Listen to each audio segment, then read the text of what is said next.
If you remember, we are doing our Volos party, and we're at character number 4 of 5. So we are not using the standard humans, elves, and dwarves. We're using goblins and bugbears and tritons. Oh my.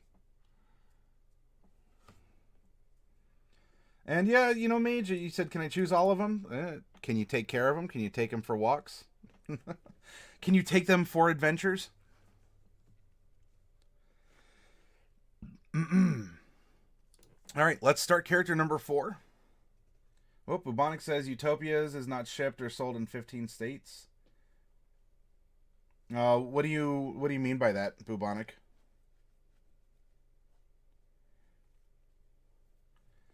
It will be random. Well, it'll be the same process. The only book we're supplementing is for the races we're using Volos. And there are 13 races in Volos.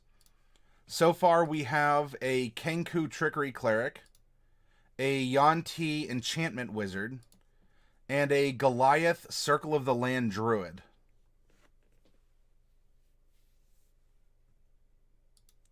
But yeah, this will be random.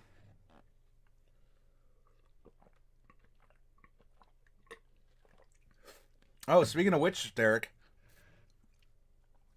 last night in the part 3 general discussion, we were working on a way to have some fun and almost have a Twitch plays D&D. It's a bit more of like a Twitch plans a D&D campaign, and then the people who planned it can either run through it, or there's a way that we can cycle you as viewers through this campaign that we could then broadcast.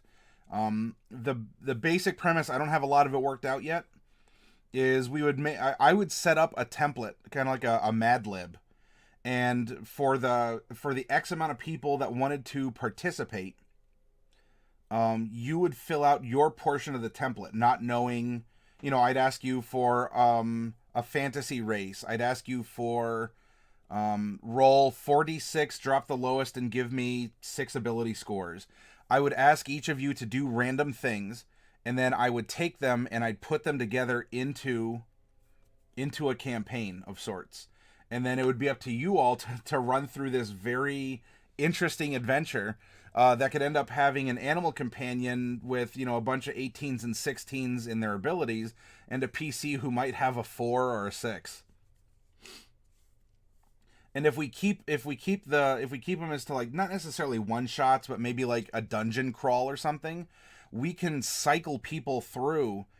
So Derek, let's say it was you, Bubonic, Mage, and Caboose, since those are the first 4 names I'm seeing right now. You 4, we're going through this content. You would be you would provide this random input. I would organize it, and then the 4 of you would go on this adventure with these very interesting stats or characters or NPCs. Caboose says, I set the horribly slow murderer on one of my players, only he could see it and just kept repeating, my spoon is too small, over and over in a spooky, high-pitched voice. It almost drove him mad IRL. Was talking with him about Utopia from Sam Adams. Oh, wow. Oh, yeah, we got a Rotawoo now. Hey, Dark Wolf. Well, if you're a Rotawoo, we're gonna get our show on the road, Dark Wolf. Welcome, welcome. Cheers to you.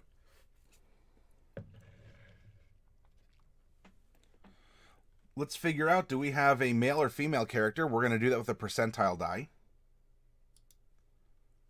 76, that is a male.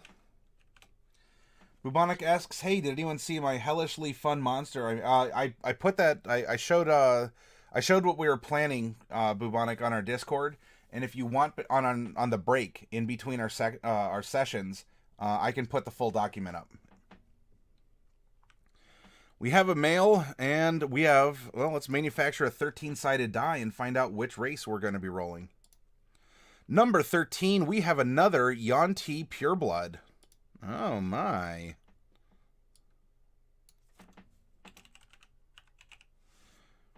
Okay, those are medium. The alignment is going to be 2 percentile. So far, we've made a lawful evil, chaotic evil, and then a neutral evil character for this party. Are we going to get another evil character? Only one way to find out, right? 2 percentiles. If we're 80% and above, it's an evil character on the first die.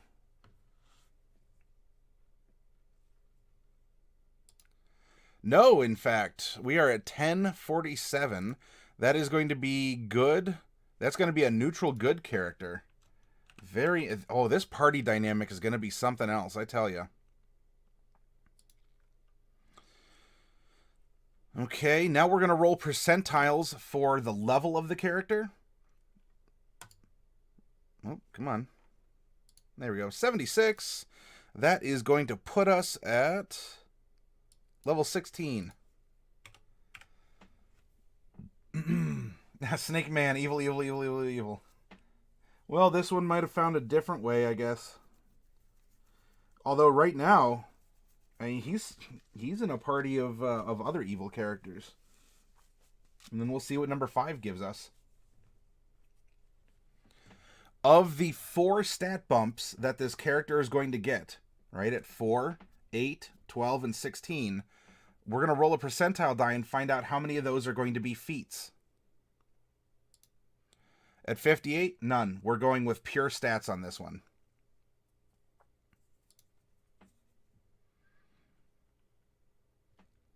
Okay, next up, we're going to roll the D13 again and give him a background. Background number 1, an Acolyte. Ooh, an Acolyte in some sort of a faith. Part of this is going to be 2d8 personality traits. 3 and 3. All right, well, our first number is 3, but we don't want to have a repeated number. Let's make them a little bit more dimensional than that. Okay, 3 and 4 are the personality traits. Now we're going to roll 3d6, which is going to be 6, 3, and 2 for the other parts of his background. Yes, Ivalon, thank you, thank you. I do have my crown upon my head. Now, what does all this mean? I don't know yet. It doesn't matter. These are placeholders. We'll come back. We must continue generating information. Now there's a big, sweet-looking golden D12 right over here. And conveniently for us, there are 12 different classes in 5th edition. Why don't we hit this and find out what it'll be? Number 1, a Barbarian.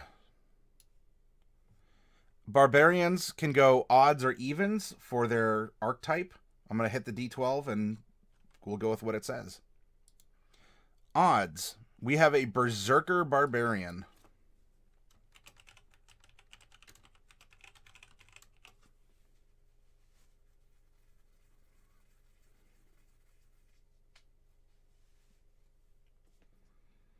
Long may he reign, first of his name. No, we didn't get a fighter bubonic. We got a Berserker Barbarian. So, kind of close. We don't need to worry about this info. We're going to go back to my sheet for the custom ages and such of the monstrous races. But we do need to consult in the age curve where this person's going to be on his path of life. 5. Oh, we have a child prodigy.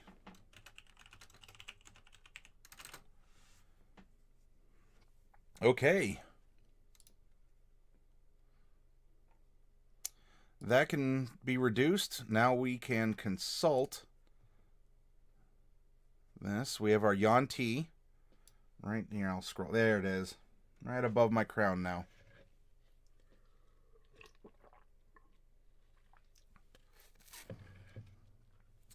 They are going to begin at 4 feet 8 inches tall, and we are going to add 2d10 inches to his height.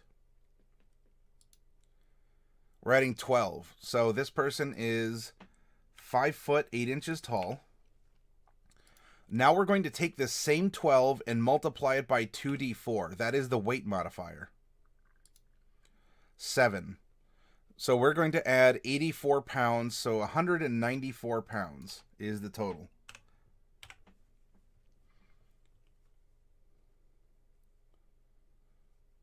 And now for the Yuan-ti age range, the child prodigy is between 10 and 15.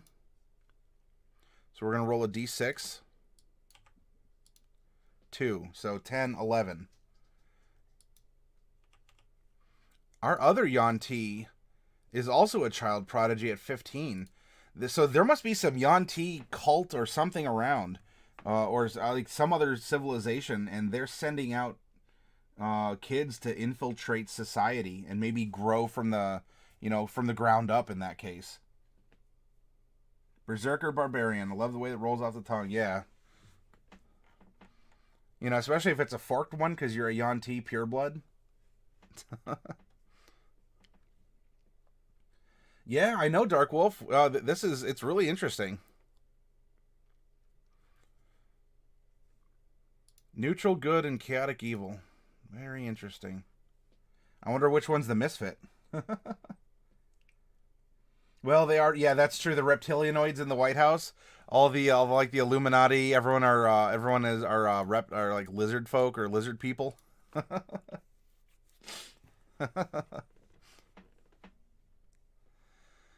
We are now finished with our random number generation. Huzzah! Acolyte. This is going to be the first alphabetically. Here we go. Our skill proficiencies are going to be insight and religion.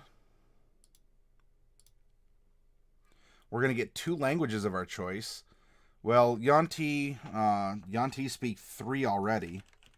Common, Abyssal, Draconic, and then 2 more.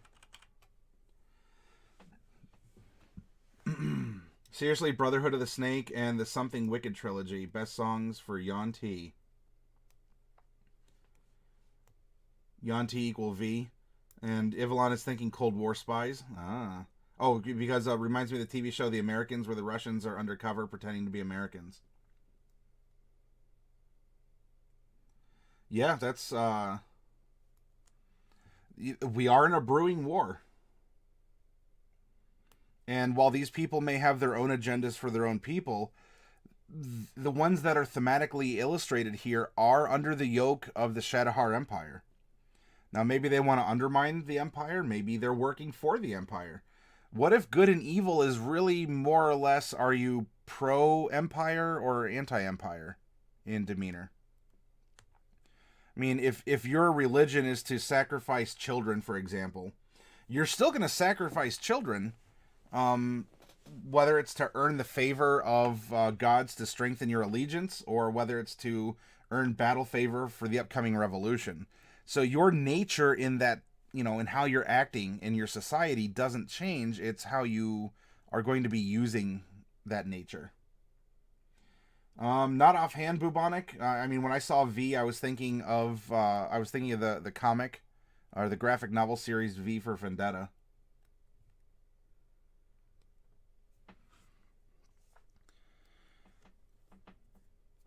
Equipment. We will receive a holy symbol.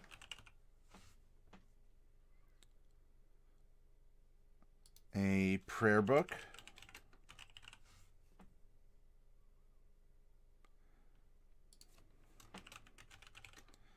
Incense ×5.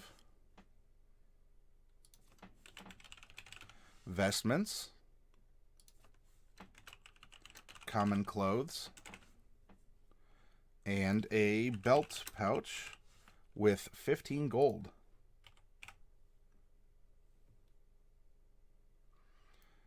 Our background feature is going to be Shelter of the Faithful.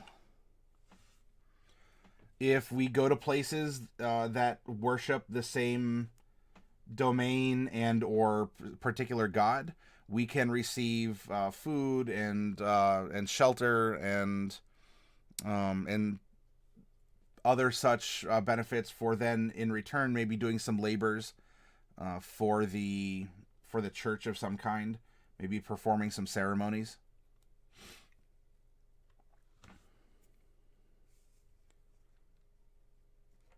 Personality traits 3 and 4. I see omens in every event and action. The gods try to speak to us. We just need to listen. And 4. Nothing can shake my optimistic attitude. TV series about alien snake/lizard men who invade Earth for Earth's water and humans as food, it was later learned. Oh, wow. Yeah, I hadn't heard of that, Bubonic. I'm kind of curious now. His ideal is number 6. Aspiration. I seek to prove myself worthy of my God's favor by matching my actions against his or her teachings. Hey, oh, Caboose got you, Bubonic. Bonds number 3. I owe my life to the priest who took me in when my parents died, or when his parents died, quote unquote. Maybe this is why we can have a good Yuan-ti such as it is, because he was actually removed from the Yuan-ti culture, and he was raised by other people who didn't teach him about whatever it was that he was being taught otherwise. They used to eat mice whole as well. Oh. Flaws are number 2. I put too much trust in those who wield power within my temple's hierarchy. So he's a little bit gullible, or he's blinded by the structure of his faith, so he will not question their acts.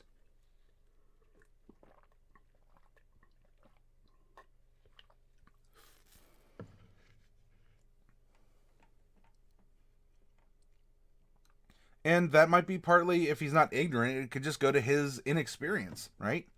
He's a young kid.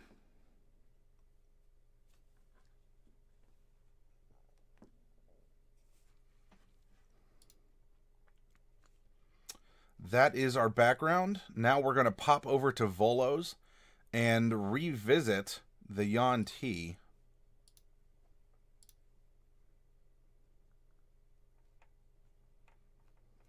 There we go.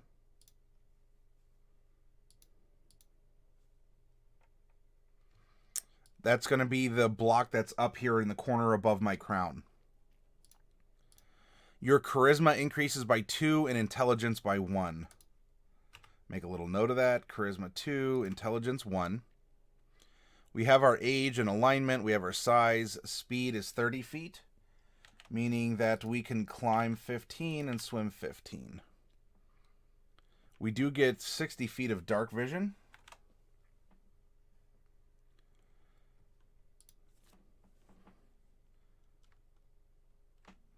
By being a Yuan-ti, we are going to get the poison spray cantrip and animal friendship. Snakes only.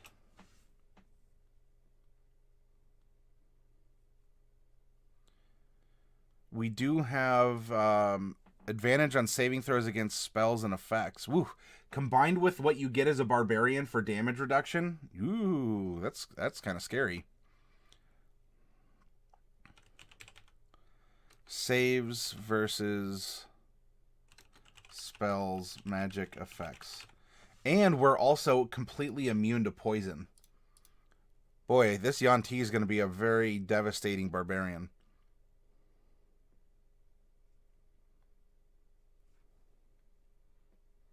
You're a homo-woo now. Welcome home. Caboose says God is always right. He cannot make mistakes. It might just be those who attempt to interpret God's will that might be the ones who sully the message, I guess. But I agree. That's that would be the mentality that I think our character would use.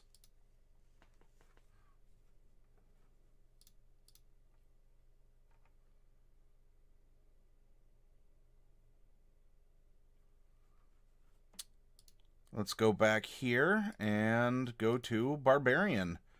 We're making really good progress tonight. Level 16, here we go.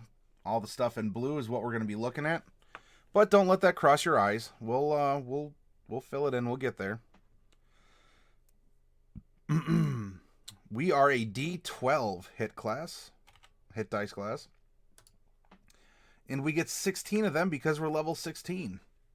So there we go. For hit dice, 16 D12s. And we've used 0 so far. We get proficiency with light and medium armor.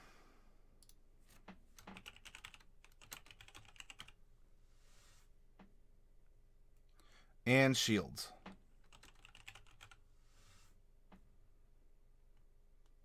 One step away from kill the unbeliever. Blasphemy has no place. Weapons, simple and martial. No tool proficiencies. Strength and con are our saving throw advantages. Well, not advantage, I'm sorry. Our proficiencies.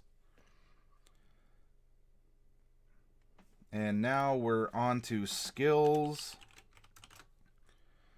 Animal handling. Athletics. Intimidation. Nature. Perception. Survival. Now, as we're looking at the skills, and all of you out there, you can give your input. Which 2 would you like? Let's look at his personality. I see omens in every event and action. The gods try to speak to us. We just need to listen. And nothing can shake my optimistic attitude.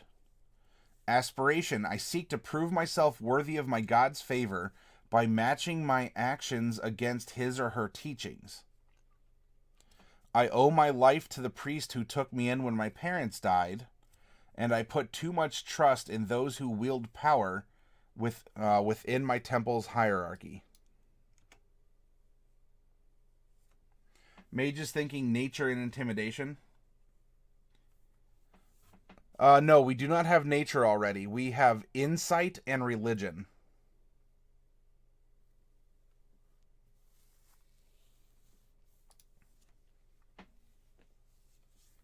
You know, of course, we can imagine what kind of a faith would someone like this belong to, especially if he goes on to be a berserker. Do we have some sort of a strength, like an athletics-based faith?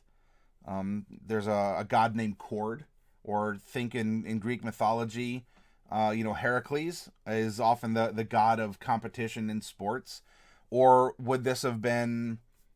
if he was taken in by this faith, maybe someone who could be a more naturalistic faith. Maybe they worship some kind of a fertility goddess or a nature goddess. So the aspect of his faith is going to play into why he's this berserker and which skills that he will end up taking.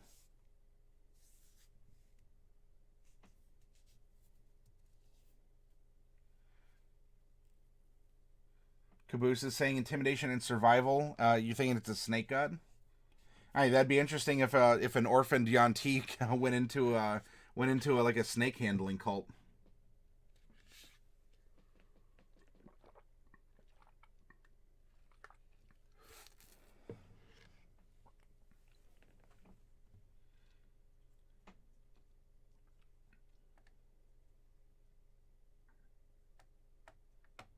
Oh, that's let's see. It's Thulsa Doom who leads. It's the two snakes like this, perhaps on a shield or a standard. Huh.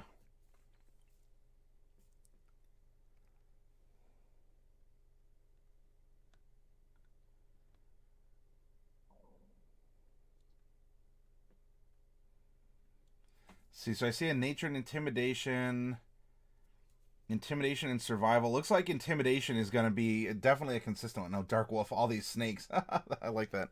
So let's make one of them intimidation. I think that works well. Yeah, James Earl Jones played Thulsa Doom.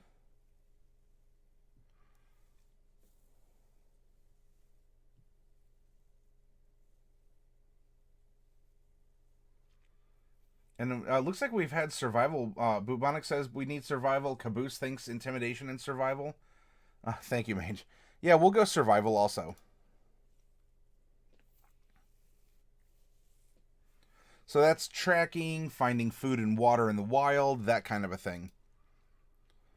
So it sounds like we might have a maybe like a tempest domain, a nature domain, something along those lines. Caratus, the snake god of agreement. I like that.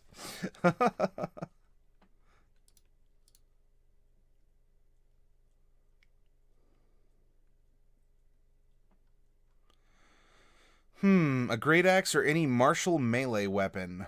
Well, let's put down, we can think of something that would be appropriate for him. 2 hand axes or any simple weapon.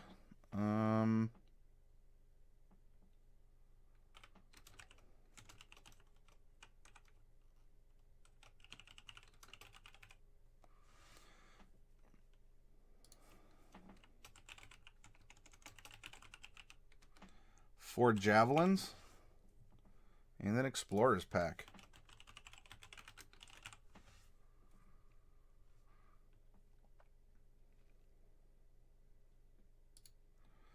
Anything our race gave us has honestly already been recorded, so we don't need to worry about that. Our class is going to give us the Rage ability. There's a little bit to it, so it's worth reading and how it works, because when you're in a Rage, you're doing something a little different with your character. Medium-sized mage. In fact, 5 feet 8 inches tall and 194 pounds. We also get unarmored defense. If we're not wearing armor, our AC is 10 plus dex plus con. But we can wear armor if we'd like.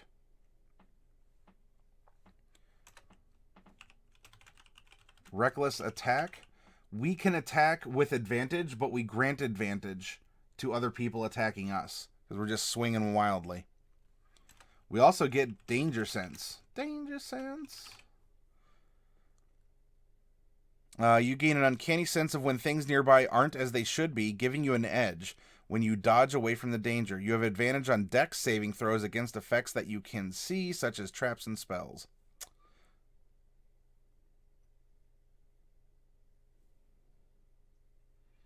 Most likely, mage. This is an 11-year-old, and they age similarly to a human, so they probably are gonna get a couple more inches on him at least. And we'll get our primal path. That is our archetype. We'll look at that in just a little bit here. ASI, we are going to get extra attack. We will get some fast movement. We get feral instinct.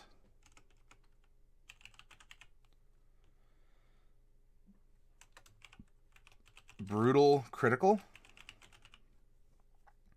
You can roll an additional weapon damage die when determining the extra damage for a critical hit.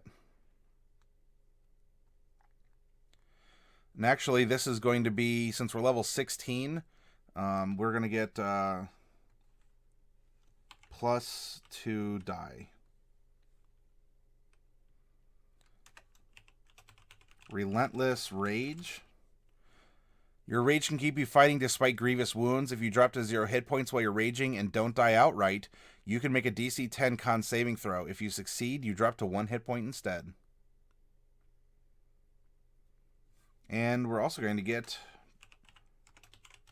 Persistent Rage. Your rage is so fierce it ends nearly only if you fall unconscious or choose to end it.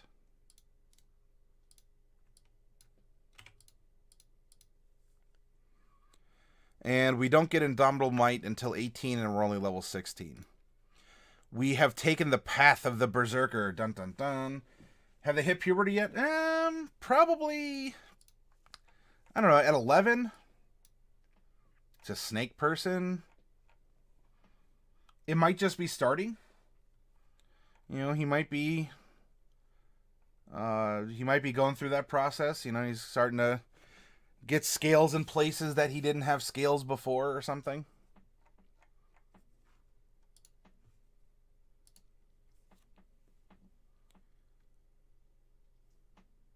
Mr. Plunderloot, heyo. Welcome. We are going to get Frenzy at 3rd level. If you do so for the duration of your rage, you can make a single melee weapon attack as a bonus action. When your rage ends, you suffer a level of exhaustion. So we can get in 3 hits with our extra at 5 and beyond. We are also going to get Mindless Rage. You can't be charmed or frightened while raging. If you're charmed or frightened, when you enter rage, the effect is suspended.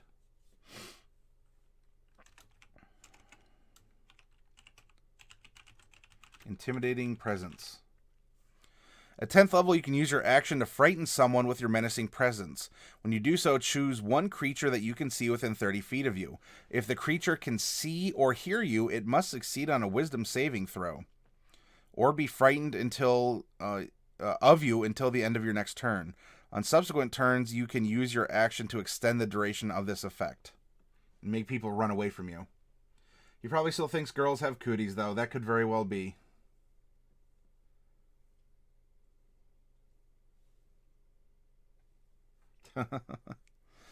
Ew, girls have cooties. And we are also going to finish out our Path of the Berserker by getting Retaliation. Starting 14th level, when you take damage from a creature that's within 5 feet of you, you can use your reaction to make a melee weapon attack against the creature. Caboose says they don't. Plunderloot apparently likes cooties. So there is that.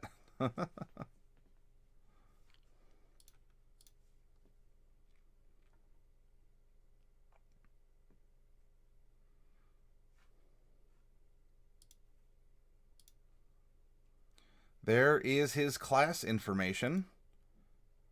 Let's go over to the weapons real quick and figure out what he is going to be, what he's going to be using.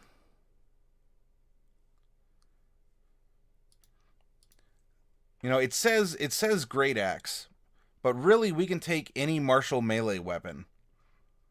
Do we want to give him a big two-handed weapon? Is he a two-handed weapon guy? Or do we want to give him, do we want to make him as a barbarian? He does wear armor, and he uses, I don't know, he uses a war pick and a shield, or a whip and a shield. You want to come up and say hi to everyone? Don't just nuzzle my leg. Show everyone your pretty fuzz. Come on. He's thinking. Apparently he failed. What kind of a setup would we see here? You know, many of us are like, oh, well, you know, barbarians, they're all like, you know, they're shirtless ravagers and they're wielding an axe. Well, we can have an armored barbarian who uses a sword and a shield, or a hammer and a shield, a morning star, oh geez. Or if you want to go two-handed weapon, you could be a halberd fighter, right? So you have it's just like a big, long poking stick. So you can actually attack people from further away. Caboose is thinking a trident called Fangs of the Serpent. I mean, you can go for the gladiator vibe and be a myrmidon, add a helm and a net. Ah.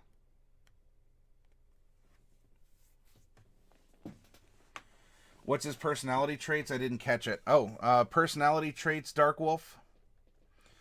I see omens in every event and action. The gods try to speak to us. We just need to listen. and nothing can shake my optimistic attitude. His ideal is aspiration. I seek to prove myself worthy of my God's favor by matching my actions against his or her teachings. His bond is that I owe my life to the priest who took me in when my parents died. And lastly, his flaw is I put too much trust in those who wield power within my temple's hierarchy. Yeah, Mage, I agree. He's like a wizard. He's never late. He's never early. He always arrives on time. He gets other people to do the things for him that he wants.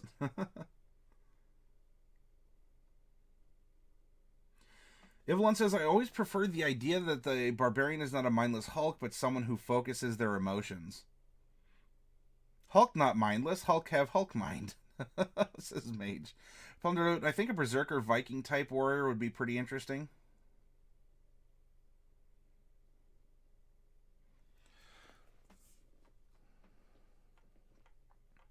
So you're thinking like a trident and a shield, and he would carry a he could carry a net.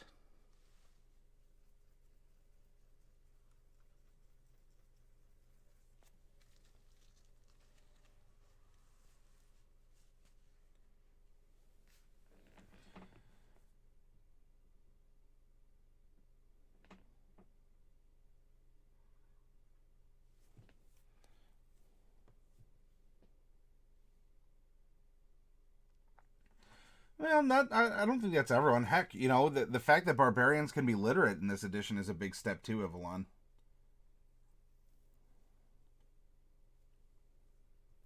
Sounds like Caratus fits him well.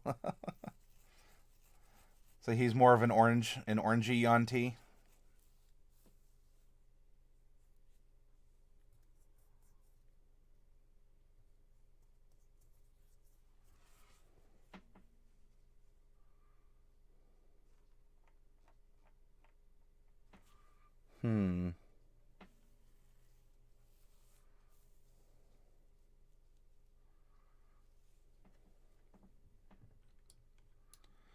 Let's see, if we do this, let's give him a trident. I think this was brought up. A trident. We'll give him a net. That it's bending a little bit of what is it's bending a little bit of what the level 1, but look, he's 16. We'll float it a little bit because we're being thematic. I think this means though that he would get some kind of he might be going some kind of medium armor then.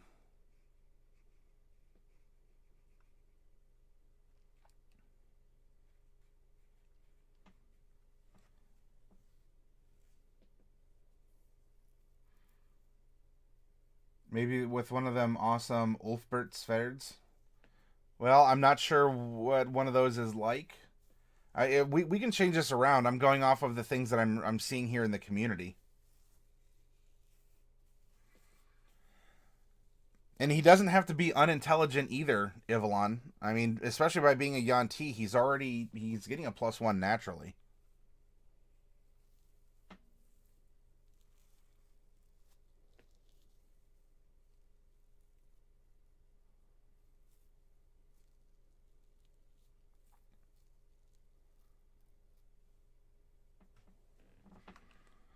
So yeah, I mean, let me know what you want his outload to be. He technically gets any martial melee weapon, so it could be a big two-hander or it could be a one-hander, and he does get either two hand axes or a simple melee weapon. But again, I mean, we can have a little fun with it.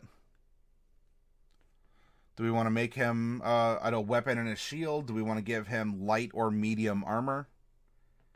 Well, the javelins and trident can all be thrown. He could go light armor for the movement and the net, plus poison spray if they get too close.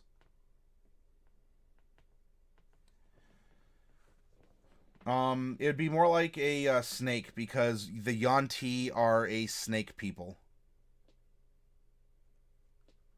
Yeah, you know what? We could also replace the javelins with something else too. Like that could be the trident or something. So we have 3 weapon slots. You know, like a melee, that's ranged and melee. Like martial melee or simple melee. There we go. The Ulfbert sword is a pattern wielded sword with the runes for the word Ulfbert or Ulfberth. Usually it was ahead of its time for steel construction.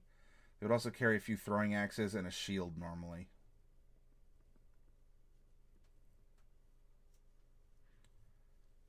Well, mechanically then what would that end up being? Are they scimitars? Here, let me see if I can find something.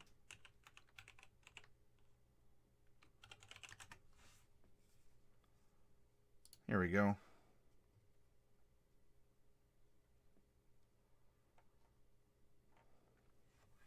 Group of medieval swords found in Europe dated to the 9th and 11th centuries with blades inlaid with the inscription Ulfbert. That word is a Frankish personal name that became the basis of a trademark of sorts, used by multiple bladesmiths for several centuries. They're a transitional point between the Viking sword and the high medieval knightly sword. Most have blades of the oakshot type X. They're the starting point of the high medieval tradition of blade inscriptions. The reverse side of blades inlaid with geometric pattern.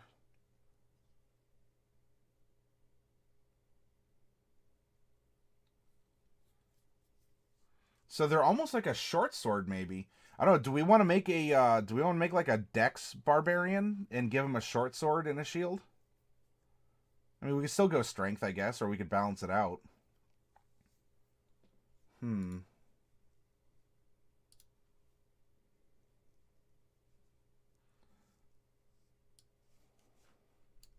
This is what we're looking at.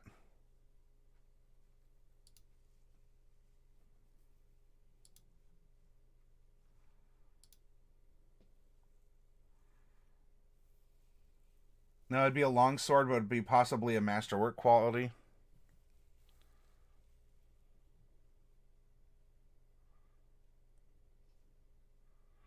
Oh, looks like we could make one. We can watch one being made here. Man at Arms Reforged, by the way, this is a great YouTube series. You'll find it in the recommendations below.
Very interesting.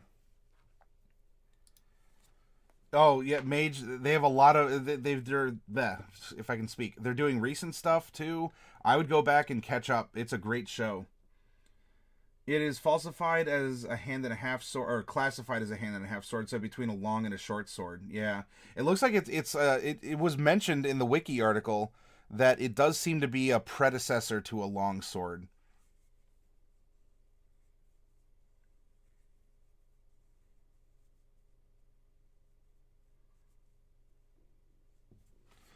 All right, if we do that, then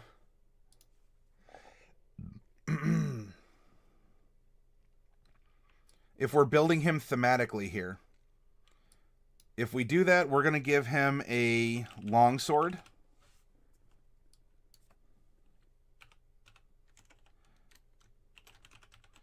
Two hand axes, right?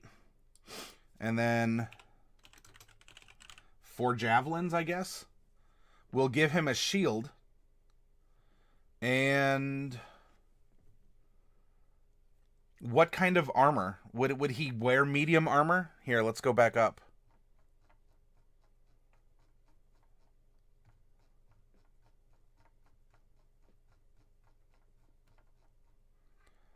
Okay, well, I'm blocking it a little bit, unfortunately. Light armor's padded leather studded or hide chain shirt, scale mail, breastplate, or half plate. He might not be worried about being too stealthy. I think he would well, he doesn't have a strength requirement either, even for half plate. So we could make him a dex barb, or we could stick with a strength barb. I guess if we're going longsword and hand axe, strength is going to be important. It's also got the Berserkers got their names from one of two ways, most likely. One, they went into battle showing their hairy chests, or two, they wore a cloak made from the skin of a bear. Oh, a bear. Yeah, like a Berserker. Orange Jelly, hello. Welcome aboard, Orange Jelly. It's good to see you again.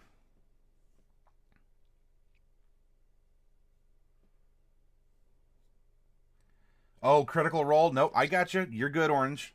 No problem. I appreciate you still stopping in and saying hi, and you know what? If it ends, you can always come back, too. We're making a level 16 Yuan-ti Pureblood Berserker. Thank you. That means a lot to me, dude.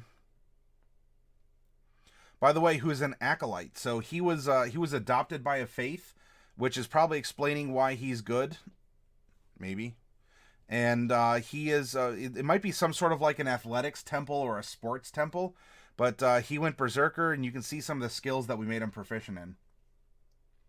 You want to give him something like half plate? Also, there's some possible evidence they may have used psychedelic mushrooms before they went into battle, further increasing their animalistic traits. Ooh, interesting. All right, so I'll make the caveat here that the character we're making is a little bit more fleshed out than the standard package, because we're going to give him half plate and all this other stuff. Yep, we do have two snake people, and interestingly enough, they're both younger. This one's 11, and the other one was only 15. So maybe the Yuan-ti are starting to send out new agents into the populace to infiltrate. Although in this case, this one was adopted by a faith.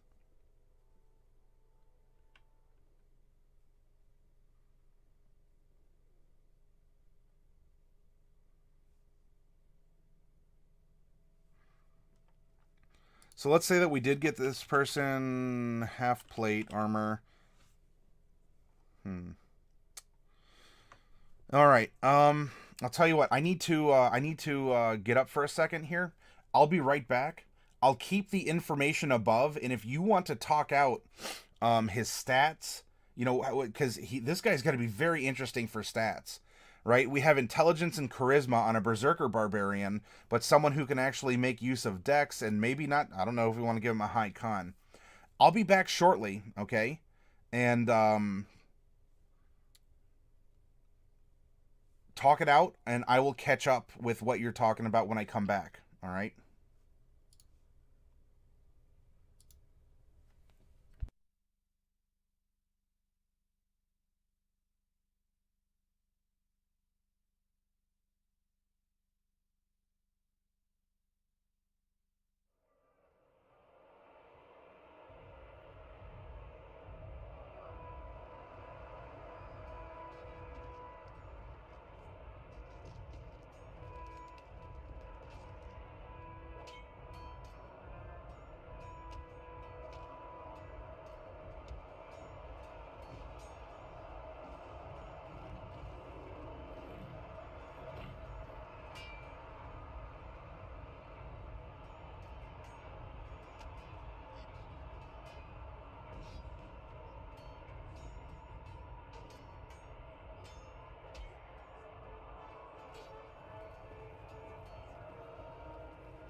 Okay, sorry for that little bit of a mini break there. I have returned, and I hope you've enjoyed the Colosseum music. I figured that was appropriate for the Barbarian that we are creating in some form or fashion.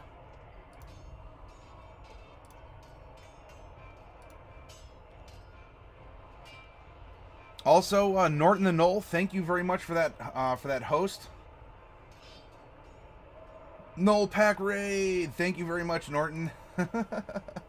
It's good to see you again. Oh, by the way, apparently I cast invisibility on myself. Where am I? That's a very good question. Hiccup.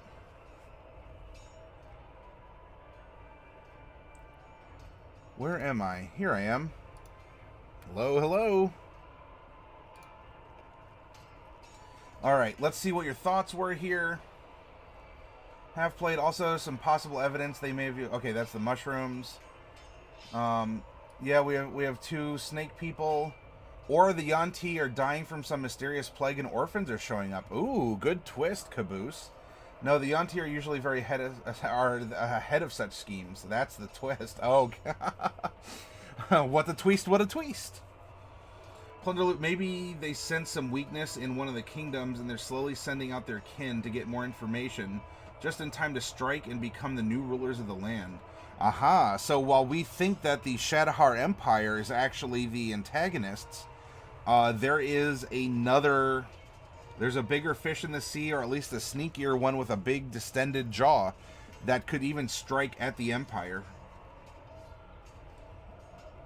Genocide, even with good intentions, is still an evil act. Caboose, an interesting point. Could a paladin who makes it his life work to slaughter all the orcs in the world be evil if he achieves his goal? And then Norton shows up. Plunderloot, depends. Does he kill the innocent children and elderly as well? Is he killing defenseless orcs as well? Is his goal to wipe them from the face of the world? Caboose says, yes, kill them all. They would just grow up to be evil or have done evil in the past. If he is, then yes, he's performing an evil act. Two wrongs don't make a right. They simply make two black eyes. Ah. And I would agree with Plunderloot. I mean, if you want to murder... if you want to murder someone to death, and by someone I mean like an entire tribe, instead of trying a diplomatic route, instead of trying... Heck, even... It may sound cruel, because it's been used in the past, a re-education camp. You know, think of it that way. If you're just going to kill everyone, that's a very selfish and evil act. If you want to at least try to educate them, either through honest education or re-education camps, or put them on reservations or some other things like that, that is less evil than full-out genocide. Oh, hey, there you are. Norton didn't steal anything honest. Right, right.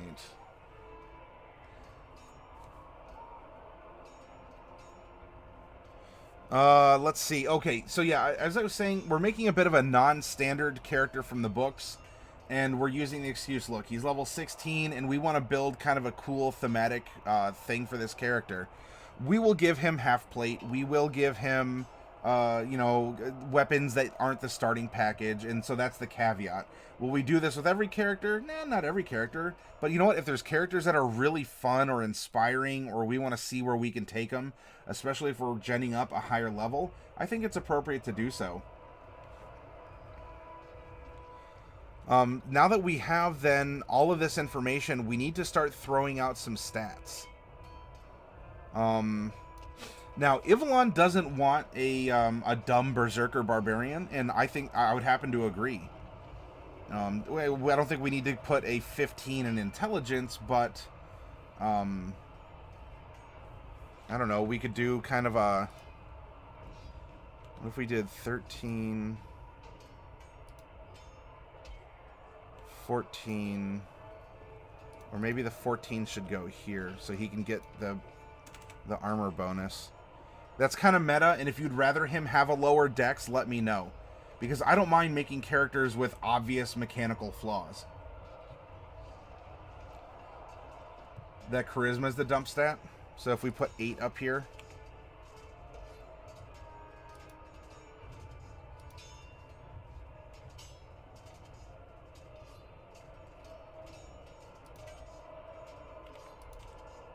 Something like that. 15 strength, 14 dex, 12 con, 13 int, 10 wisdom, and 8 charisma.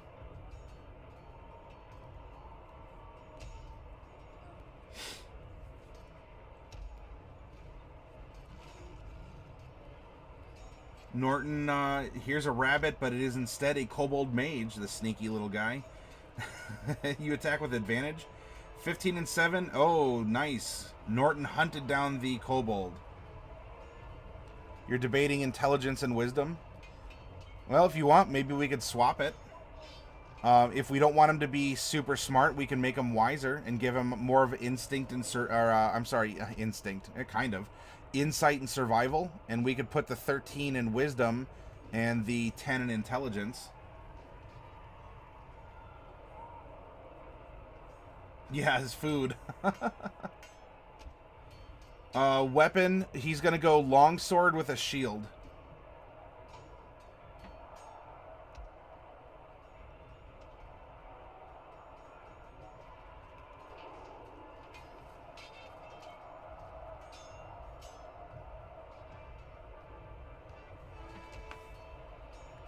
So, Ivalon, if you're still out there, do you like this stat spread, or would you want to make him more wise than intelligent? And he's not unintelligent if we swap it, because he would have a 10 intelligence. No, Norton, you are absolutely fine. Role-playing in here is it's a part of who we are and what we do. You don't need to apologize for it.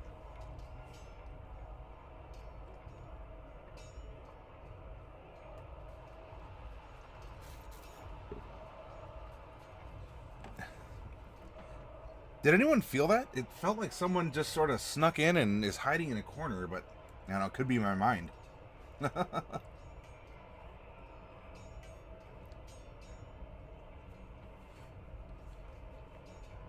Ivalon, are you out there? Feel my power, hear my request.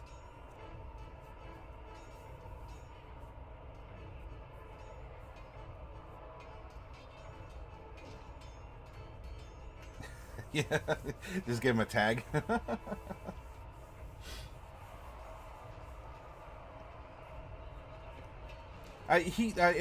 Too, like, he might be up getting a drink or a snack or something, so Dark Wolf seems to be doing points tonight, so he could just be taking it easy. Uh-oh, death count, you better watch out. Norton's on the patrol here, sniffling and snuffling around.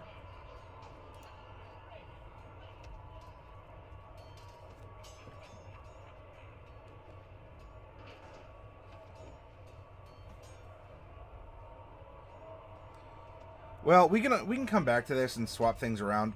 Let's do this.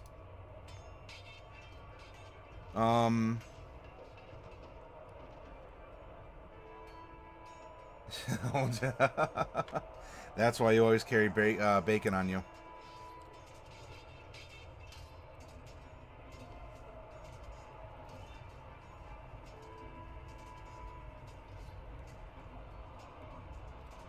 Why don't we do 12 wisdom, 10 intelligence, and 13 constitution?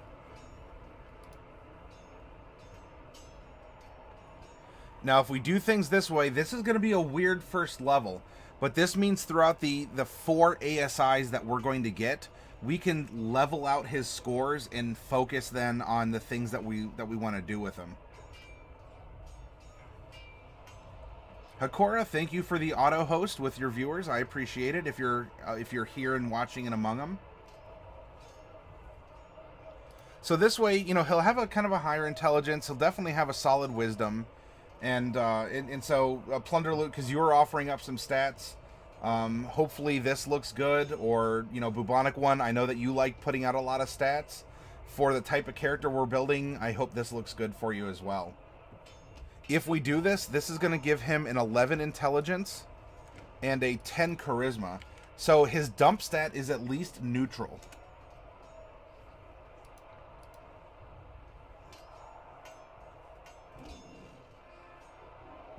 Norton pounces. Gwar! As we're going to get 4 levels, I think what we can do is let's put 1 into 2. Let's bring our con to 14 and our intelligence to 12. Then we can put our strength to 17.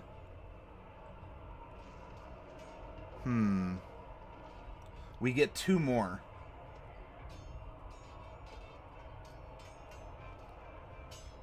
Maybe strength to 19 for 3. And then we can go... Hey, Delcorin. For our last one, we'll put 1 point in strength for 20. And then 1 point in... what, maybe Constitution? There.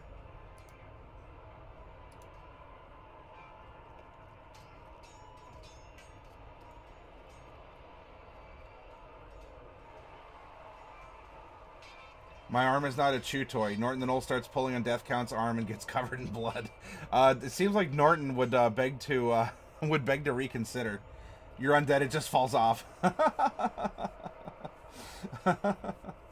Plunder says, "So you be an orc, you greenskin, eh? Warg." And you got hit with an ad, no problem. You know, yeah. You know, when we go and raid someone, especially if we raid someone, Del, it's awkward because for 30 seconds or so, you're watching an ad. Meanwhile, you're missing the reaction of the person that you hosted or raided or you finally joined. So you can comment and they get the notification, but everyone else is hung up in ad land until you load in, and by then, you know, you might catch the, oh, hey, thank you. So, yeah, it's a little awkward. You know, it'd be interesting if you could do something like, I don't know, have you broadcast for X amount of hours and or had Y minimum amount of people. Maybe it would suspend the ad or something, right? Because you're developing the community, and because that reaction from the person you host or raid can be big. Yeah, it's like we need to say, hey, I'm raiding you, react in 30 seconds. That's what we all shout when we raid. Alright, so strength is 5, dex is 2, con is 2, int is 1, whiz is 1, and charisma is 0. From this, we can now add in our other modifiers. Here's our Barbarian. At 16th level, our proficiency is +5. So our saving throw for strength is 10. Athletics is a 5. Dex is going to be 2 down the line. Con is going to be 7. Int 1, 1, 1, 1, 1, except where he studied religion, in which case that's 6.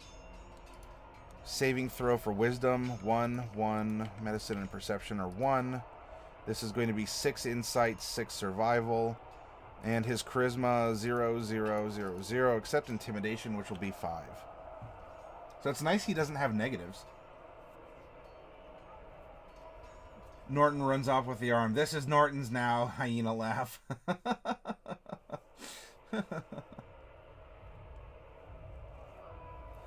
Plunderloot says, I think you should make Ser Hugbear the Noble Bugbear.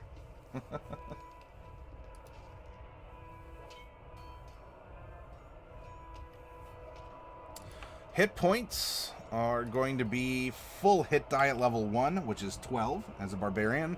You have very big hit points. Plus half plus 1.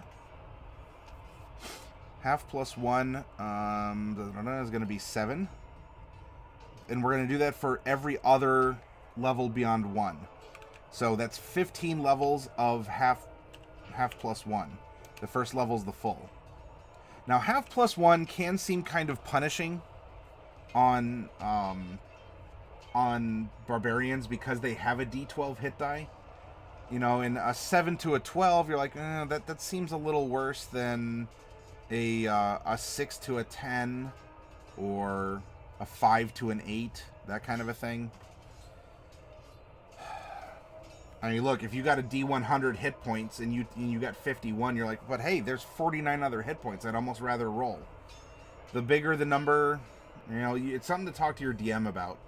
You know, if it's thematic and you're playing Barbarian especially, maybe your DM would say half or whatever, half plus 2, just to kind of bump it out a little bit more. Also, for every level, so therefore all 16 levels, you get your con modifier in hit points. So that's going to be 2. This is going to be 32 here. 7 times 5 is 35, so that's going to be 105 up there. So this is going to be 137. Plus 12 is 149 hit points. Ooh, big boy. Especially because he's only going to grow up and be bigger.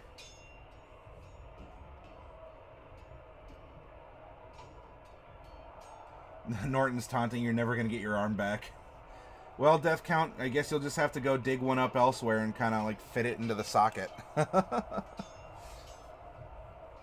Big boy over here. All right, his longsword, he's going to be attacking with a plus 10. Same with the hand axe and javelins. These are all strength-based weapons. Yes, even if they're thrown, because they say that they're thrown. Piercing, slashing, and slashing. This is 1d8 plus 5, 1d10 versatile. Hand axes and javelins, I'm going to have to look up one more time.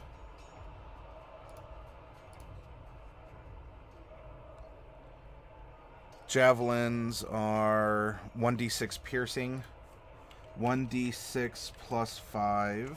I already have the piercing. And the hand axes are 1d6 plus 5 slashing. There we go. We have poison spray and animal friendship towards snakes only.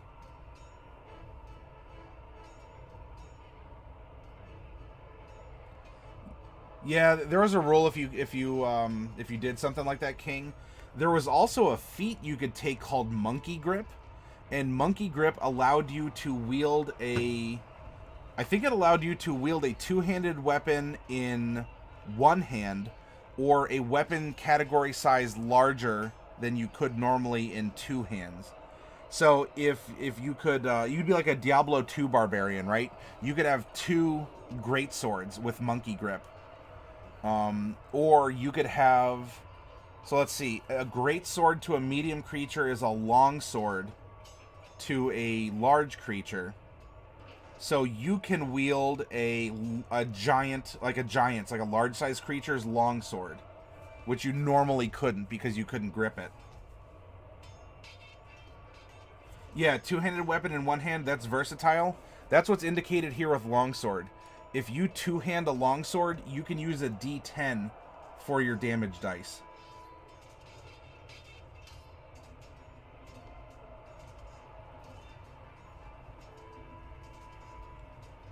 Plunderloot says, henceforth, death count shall be known as Stumpy of the Strong Grip. Mage applauds. He does cast spells-ish, kinda. You do get animal friendship with snakes. Oh, starting at 3rd level, you can also cast suggestion.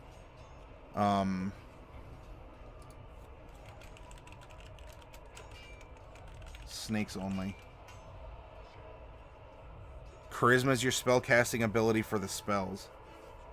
Well, Charisma's not the best with us, but hopefully such little creatures don't need a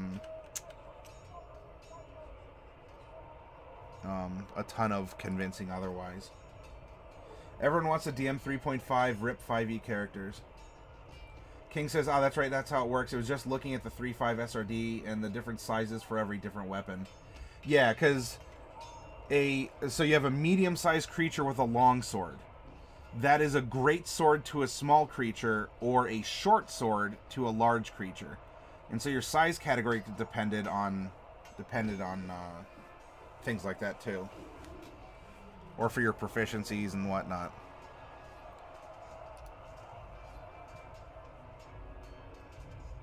Alright, I think we're about finished, actually, with this character. He does need a name, by the way. We gave him stats. He's earned a name, by the way. His passive perception's 11. 10 plus his perception modifier. That is how naturally aware. His dex mod is +2. Armor class. So half plate that we're ruling that he'll get because we're making him into this developed fighter is 15, and you can have the 2 dex in it if you wish. So that's 17. With a shield, this barbarian has a 19 AC. And you know what? If you strip the armor off of him, he's going to have a 17 AC. Which isn't too bad. So actually, even if he's not wearing, I'm sorry, it's con plus dex. It's a 14, not a 17. I was looking at strength. Don't mind me. But that's still pretty decent. So, you know, he's not going to be that pure, like, I'm the shirtless barbarian who's just going around in a, you know, in a loincloth, with a, you know, two-handed weapon and going from there. He does wear armor. He uses a shield. He's a very aggressive fighter. And, you know, he was raised in some sort of temple to sports or strengths or, you know, heroic quests, that kind of a thing. Nwye Eris is what you want to call him, Dark Wolf? Does that have an origin in something, or did that just sound cool?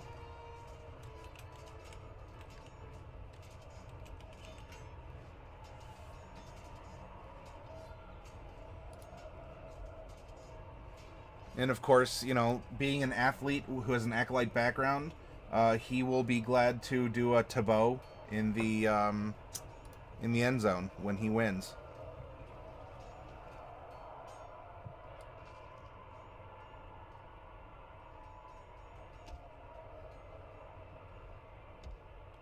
Dark Wolf has, ooh, a secret. Secret. Okay, I'm